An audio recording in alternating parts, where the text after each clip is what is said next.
Representaciones de campos vectoriales, y ahora lo que vamos a entrar es en el punto en el cual cómo podemos caracterizar campos vectoriales.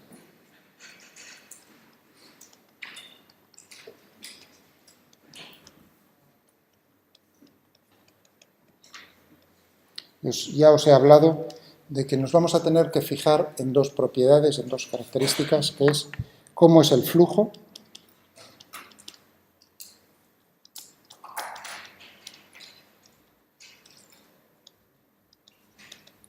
una superficie, sea cerrada o no, y cómo es la circulación a lo largo de un camino cerrado. Ambas propiedades, ambas magnitudes son magnitudes que son macroscópicas, es decir, que van a ser integrales.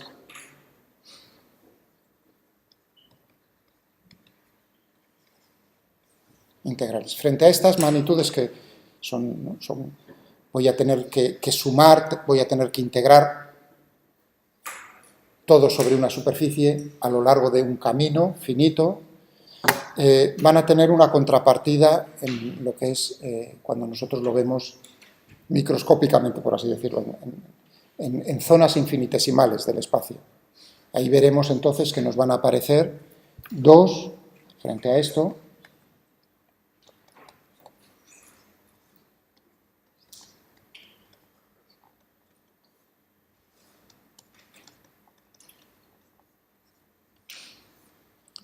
diferenciales,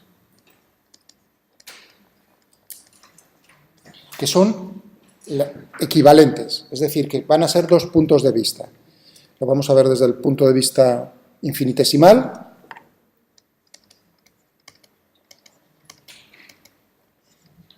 o finito. Entonces, veremos cómo se puede pasar de una a otra. Y las ecuaciones, claro, los campos electromagnéticos se rigen por las leyes de Maxwell. Y las leyes de Maxwell las vamos a estudiar, sobre todo, las vamos a ver desde el punto de vista finito, es decir, qué ocurre con el flujo y qué ocurre con la circulación de los campos electromagnéticos, pero veremos que esas mismas ecuaciones toman una forma infinitesimal, diferencial, que es equivalente, es la misma.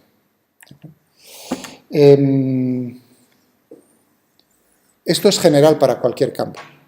Un campo de velocidades, también tendríamos que fijarnos en cómo es la divergencia y cómo es el flujo y cómo es la circulación.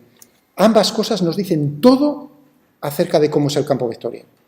Es decir, si yo sé las dos cosas en cualquier zona del espacio, si sé cómo es la divergencia y cómo es el rotacional del campo en cualquier punto del espacio, sé cómo es el campo. Es así de sencillo, de complicado. Vamos a empezar entonces por lo primero, ver qué es el flujo. O sea, que hay que entenderlo porque ya os estoy diciendo que las ecuaciones, las leyes de Maxwell, nos aparecen flujos y circulaciones. Sí, ya sé que estáis acostumbrados, yo también os he puesto la ley de Coulomb, anda. Entonces, nos está haciendo un cambio, ¿no? Aquí, no os preocupéis, ya veréis cómo la ley de Coulomb es equivalente a una forma tanto integral como diferencial. Vamos a darle también una forma, esa es la que, digamos, si no habéis visto ya, quizás os hayan, no lo sé, seguro, pero bueno, conmigo lo vais a ver. Vamos a ver, por ejemplo, cómo la ley de Coulomb tiene una equivalencia con la ley de Gauss en la electricidad y la ley de Gauss en el magnetismo. ¿Vale? Bien. Vamos a empezar por la forma más sencilla, la integral, el flujo. Y yo necesito que penséis en lo que os conté acerca de lo del aire. Lo mejor es la analogía, pensar en la analogía. O bueno, podemos... Bueno, ya por centrarme más, porque si no tengo miedo un poco de que penséis de que, decir, bueno, es electromagnetismo, pero no nos habla, muchas veces cambia a cosas de fluidos, ¿no? Bueno, voy a hacerlo ya directamente con cargas eléctricas, ¿vale? Vamos a pensar en el flujo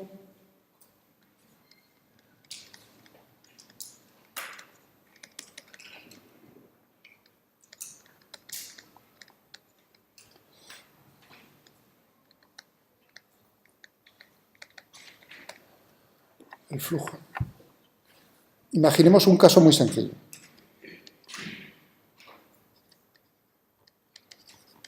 Muy sencillo. Yo tengo cargas, tengo un medio que está formado por cargas eléctricas puntuales, todas del mismo valor, ¿vale? Por ejemplo, electrones. Y todos electrones, todas esas partículas van a tener carga Q igual, voy a utilizar Q para la carga.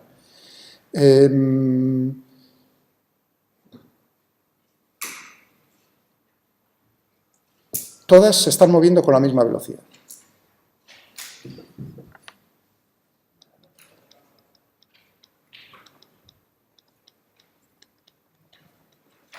Con la misma velocidad. Es decir, que tendré aquí, por ejemplo,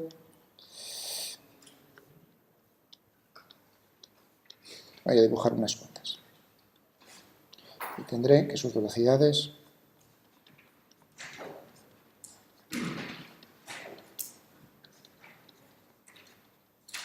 son todas de esta manera. ¿De acuerdo? Esto tridimensional.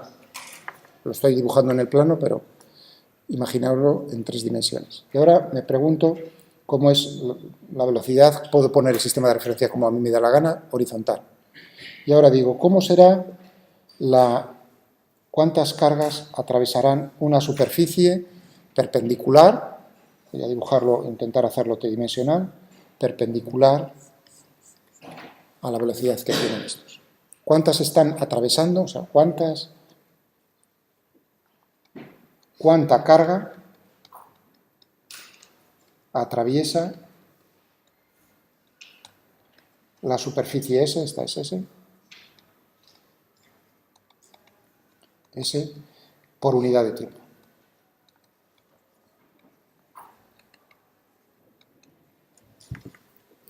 ¿Vale? Bien, habrá unas que están más cerca y otras más lejos de esa superficie imaginaria.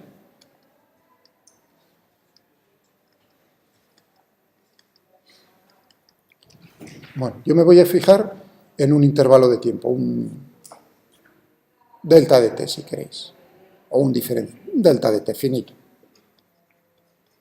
En un intervalo de tiempo finito, delta de t. Y ahora digo,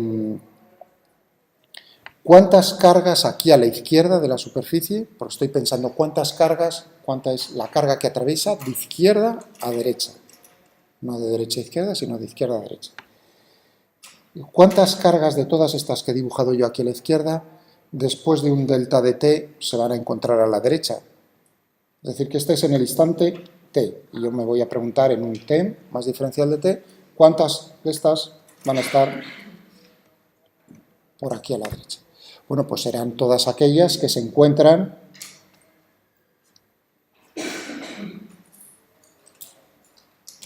a una distancia como máximo, que será v por delta de t, siendo v naturalmente la velocidad que tiene cada una de las cargas, con la misma velocidad. ¿Estamos de acuerdo? O sea, porque para una que está justo por aquí, le da tiempo, justo tiempo para llegar a tocar la superficie. Las que están por aquí, naturalmente, le da tiempo para atravesarla totalmente. Las que están por aquí, a la izquierda, esas no llegan. Se quedará, pues, por aquí. ¿De acuerdo? Es decir, que tendremos, entonces, que considerar cómo es toda la carga encerrada en ese volumen. Si el área es un área A, entonces tendremos un volumen que será A por V por delta de T. Y ahora, ¿cuánta carga tenemos ahí dentro? Bueno, pues naturalmente nos tienen que decir cuál es, por un lado nos podrían decir cuál es el número de cargas N por unidad de volumen, ¿no? Entonces simplemente tendríamos como carga que atraviesa tendríamos el volumen A, V, delta de T, por el número de cargas por unidad de volumen, por unidad me refiero dividido por metro cúbico dividido. Y por la carga, naturalmente. ¿De acuerdo? Eso sería el número de cargas que han atravesado esa superficie S en un tiempo delta de T. Si a mí lo que me están pidiendo es por unidad de tiempo, entonces tengo que dividir todo esto por delta de T. Es decir, que lo que me va a quedar es AV NQ. Ese es el flujo. Fijaos qué unidades va a tener eso. ¿Qué unidades tiene todo eso?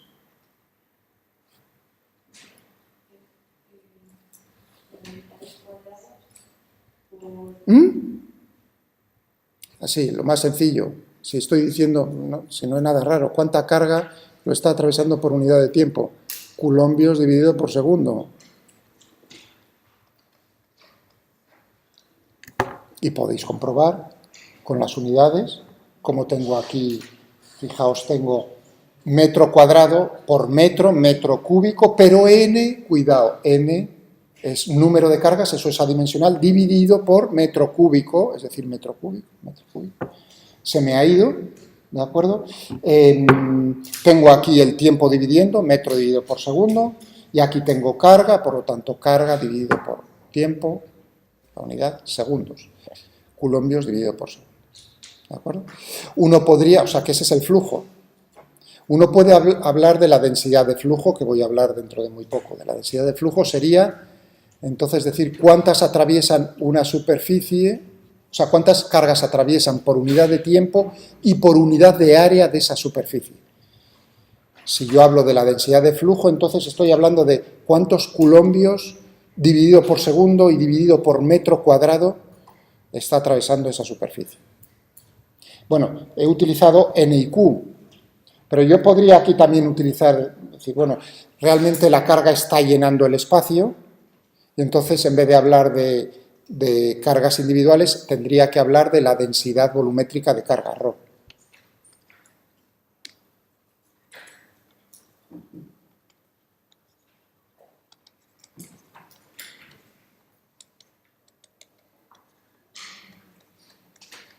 Densidad volumétrica de carga. ¿De acuerdo?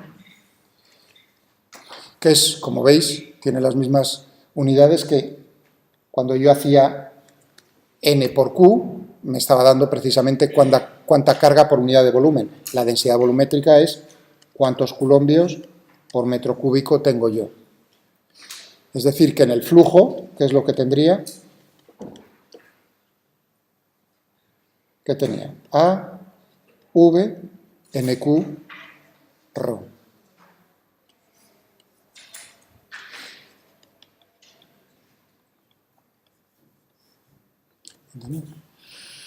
Bueno, visualmente uno puede decir, realmente te lo puedes imaginar como, si en vez de pensar porque tú lo que tienes ahí es un campo vectorial, ¿no? ¿Cuál es el campo vectorial? El campo de velocidades.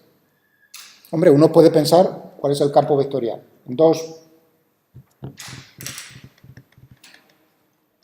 Puede pensar, bueno, el campo de velocidades, o uno puede pensar en ρ por v. Eso también es un campo vectorial, ¿no? Podemos pensar, si queréis, en este campo. Fijaos que cuando he dicho la densidad, este es el flujo, densidad de flujo, sería dividido por el área, ¿no? Es decir, que en la densidad de flujo tendría aquí ρv, o aquí en este caso tendría que poner, si yo las considero como puntuales, pues NQV. Cualquiera de las dos cosas es válida. Anda, qué curioso, ρv. Anda, ρv.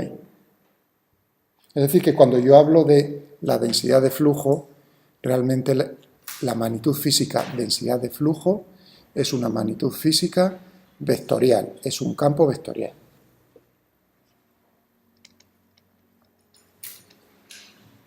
Bueno, ¿cómo son las líneas de campo, de ese campo? Tanto de V como ρV es lo mismo visualmente, ¿no? Ya están los industriales ahí abriendo, vale.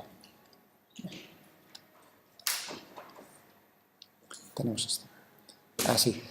Uno se lo imagina, dice, pues ahí lo que está pasando es que las líneas de campo, líneas de corriente, están atravesando esa superficie. Cuantas más líneas de corriente atraviesen la superficie, mayor es el flujo. ¿De acuerdo? ¿Cierto?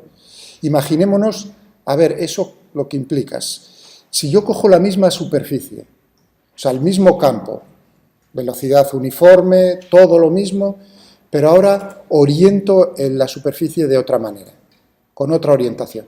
¿Tendría el mismo flujo o no tendría el mismo flujo?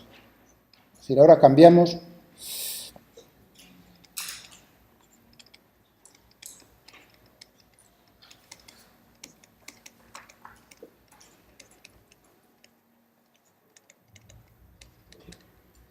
Es decir, que tendríamos aquí, si estas son las líneas del campo, y esta es la superficie, vamos a ponerla así, ¿de acuerdo? Tendríamos que ver, desde aquí hasta aquí, otra vez en un delta de t. Tendría que fijarme, piti, piti, piti, piti, piti, piti. Todo lo que tengo por aquí estaría atravesando esta superficie. Pero claro, ¿esto a qué corresponde? ¿Cuál es el volumen? ¿Cómo sería el volumen de esta región del espacio? ¿Qué volumen tendríamos ahora? Fijaos que esto forma un ángulo, ¿no? Le puedo dibujar aquí un vector normal, esa me da la orientación, ¿no? Y aquí el vector en rojo, el vector de velocidades, este ángulo es el ángulo θ, de tal manera que entonces ese volumen corresponde a V, que teníamos a V delta de t coseno de θ nq, o si lo poníamos de la otra manera, a V delta de t coseno de θ ρ, siendo ρ la densidad, tanto una cosa como la otra. Podéis comprobarlo, porque entonces hemos girado y el volumen es diferente. Viene dado, naturalmente, por cómo es la orientación. O sea que entonces la orientación es importante. Es decir, que no solo me tengo que fijar en cómo es el área y cómo es la velocidad, ahora dividiendo por el tiempo, ¿no? Volveríamos a tener, se divide por el tiempo, a V, ρ a V, coseno de θ. Tendríamos esta expresión. Es decir, que influye. ¿Eso cómo lo podríamos expresar nosotros? Como un producto escalar. Podríamos expresarlo como el producto escalar de un vector, este vector en negro, que me está diciendo cómo está orientada la superficie plana respecto a las líneas de corriente, a la corriente de carga que tengo por ahí. ¿Cómo puedo decir cómo es este vector? Pues le puedo dar, ¿no? Voy a llamarlo ese vector, cuyo módulo es el área y cuya orientación, lo voy a llamar, es un vector unitario n. El vector n me está diciendo, es un vector cuya dirección en el espacio es perpendicular a la superficie y cuyo sentido viene dado precisamente por lo que yo dije al principio. ¿Cómo quiero calcular el flujo? De izquierda a derecha, ¿desde qué lado a qué lado me voy a mover en la superficie? En este caso, si estoy desde este lado a este lado, tiene este sentido. De tal manera que entonces esto lo puedo expresar como ρv por eso. Este es el flujo. Esto es una S. Esta es. Ese vector, ¿no? Módulo de uno, ρv, por el módulo del otro, A, por el coseno del ángulo que forman. O sea que esto es. Este es el flujo. ¿Flujo de qué campo?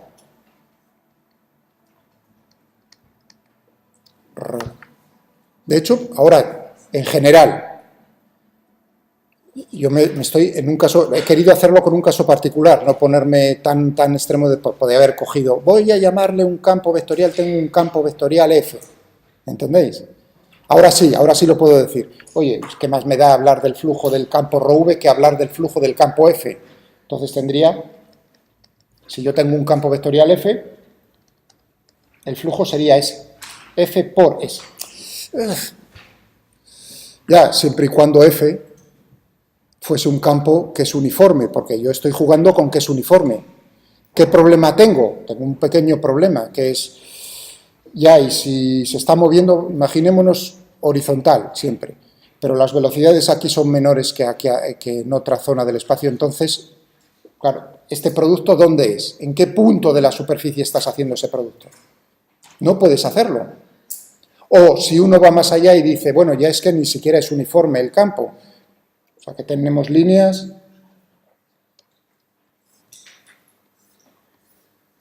de esta manera, ¿no? Y entonces me dicen, ¿cómo es cuando atraviesa esta superficie? Claro, en los puntos sobre la superficie, pues aquí tendré que este vector es de esta manera, este es de esta manera, este es de esta manera, de esta manera. La superficie, el vector normal en todos los puntos es el mismo, pero tendría que ver qué es lo que ocurre en cada una. O, si todavía lo complico del todo, que es, oye, ¿y quién te está diciendo que la superficie tenga que ser plana? Y si yo lo hago y quiero calcular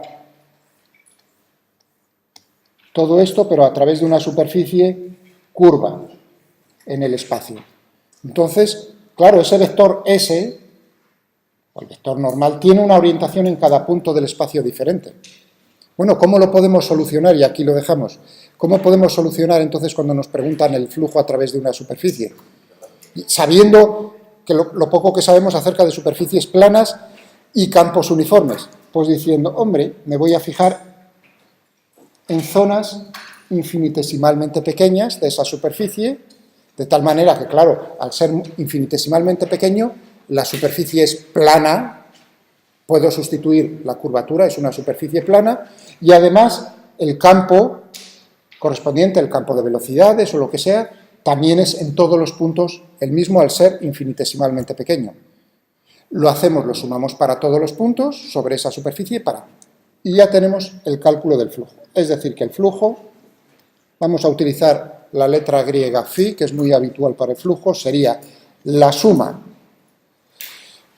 a través de la superficie S, voy a utilizar F como campo general, F por diferencial de S. Claro, producto escalar, diferencial de S es el módulo, será el área infinitesimal correspondiente, diferencial de A, por el valor, por el vector normal en ese punto de la superficie. Y eso es lo que tendremos que hacer, o eso es lo que hay que hacer, para calcular el flujo. Si en vez de la superficie ser abierta es una superficie cerrada, pues tendremos el flujo a través de una superficie cerrada. Le pongo el cerito al signo de integral. Es una doble integral. Una superficie necesitas dos parámetros y ya está. Bueno, aquí lo dejamos.